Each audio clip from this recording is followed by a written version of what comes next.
जय श्री राधे। हरे कृष्णा। माघ मास महत्तम अध्याय 22।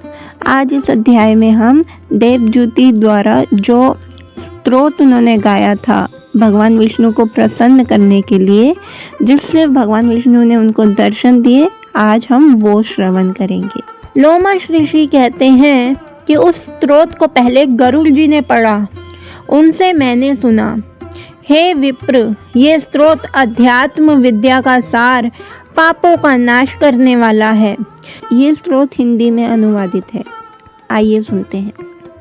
वासुदेव सर्वव्यापी चक्रधारी सज्जनों के प्रिय जगत के स्वामी श्री कृष्ण को नमस्कार है। जब स्तुति करने वाला विचार करे कि सभी जगत विष्णु में है तो किसकी स्तुति की जाए। जिस भगवान के श्वास वेद हैं, फिर कौन सी स्तुति उनकी प्रसन्नता के लिए की जा सकती है। जिसको वेद नहीं जान सकते, न वाणी न मन जान सकता है, उसकी स्तुति में अज्ञानी क्या कर सकता है।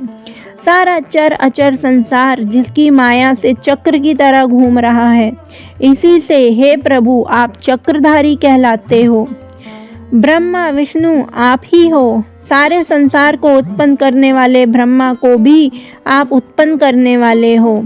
जब जीव शरीर को धारण करता है तब उसमें ज्ञान उत्पन्न होता है। तुम सब सुखों के दाता हो, इसमें कोई संदेह नहीं है।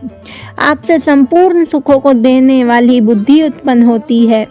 आप ही 5 कर्मेंद्रिय, पंच महाभूत तथा मन के विविध भाव हो। ब्रह्मा विष्णु रुद्र की कल्पना से आप संसार की कल्पना इसी प्रकार करते हो जैसे पिता पुत्री की। कवियों में जो रूप शोभा देता है, उन निर्गुण विष्णु भगवान को मैं नमस्कार करता हूँ। जिसमें ज्ञान रखने से श्रुतियों में कहे हुए कर्मों को लोग करते हैं, उस परम ब्रह्मा को मैं प्रणाम करता हूँ। मैं उस सतरूप हरि को, जिसको योगी लोग सब प्राणियों में आत्म रूप में देखते हैं, उपासना करते हैं, जिसको अद्वैत कहते हुए गाते हैं और यज्ञ करते हैं, उस माधव भगवान को मैं नमस्कार करता हूँ।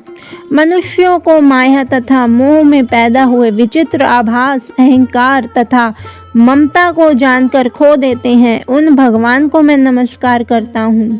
संसार में मनुष्य के मोह रूपी वायु से सदा भभकने वाली ज्वाला आपके चरण कमल की छाया पहुँचने से नहीं जलाती। जिसके स्मरण मात्र से मोह, अज्ञान, रोग, दुख दूर हो जाते हैं, उस अनंत रूप को मैं नमस्कार करता हूँ। जिसमें मिल जाने पर और किसी दूसरे की इच्छा नहीं रहती, जिसको जानकर अद्वैतवादी आत्मा को देखते हैं। यदि विष्णु शब्द का अर्थ और उसके विषय का ज्ञान एक ही होता तो इस सत्य से हे माधव इस संसार की माया में फंसकर तेरे ही ध्यान में रत रहता। यदि वेदांत दर्शन में भगवान सारे संसार में व्याप्त हैं, तो इसी सत्य से भगवान में भरी निर्विघ्न भक्ति हो, जो बीज नहीं है तो भी बिना बीज के स्वयं विद्यमान है।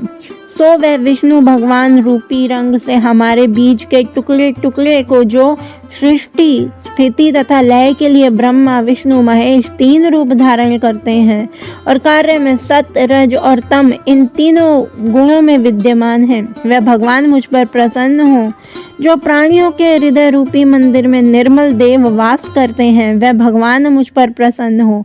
जो अविद्यापूर्ण संसार का त्याग करता है, जगन में आप हो, आपका बनाया हुआ विश्व आनंद करता है। आपके त्याग करने पर अपवित्र हो जाता है, उसका साथ करने पर भी तुम बिना साथ के बने रहते हो।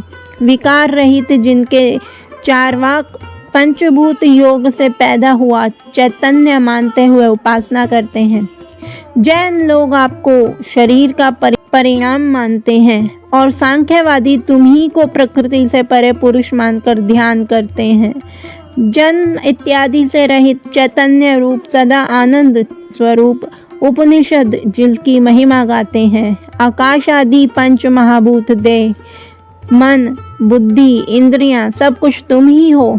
तुमसे अलग कुछ और नहीं है। तुम ही सब प्राणियों को उत्पन्न करने वाले हो और मुझको शरण देने वाले हो। तुम अग्नि, रवि, इंद्र, होम, मंत्र, क्रिया तथा सब फल तुम ही हो। कर्म के फल देने वाले वैकुंठ में तुम्हारे सिवाय कोई नहीं है। मैं तुम्हारी शरण में हूँ। सब प्राणियों के हेतु तथा उनको शरण देने वाले तुम ही हो। जैसे युवा पुरुष की युवती में और युवती की युवा में प्रीति होती है, वैसे मेरी प्रीति तुम में है। जो पापी भी आपको प्रणाम करता है उसको यमदूत नहीं देखते, जैसे उल्लू सूर्य को। प्रत्येक पाप मनुष्य को उस समय तक ही सुख देता है जब तक वह आपके चरण कमलों का सहारा नहीं लेता।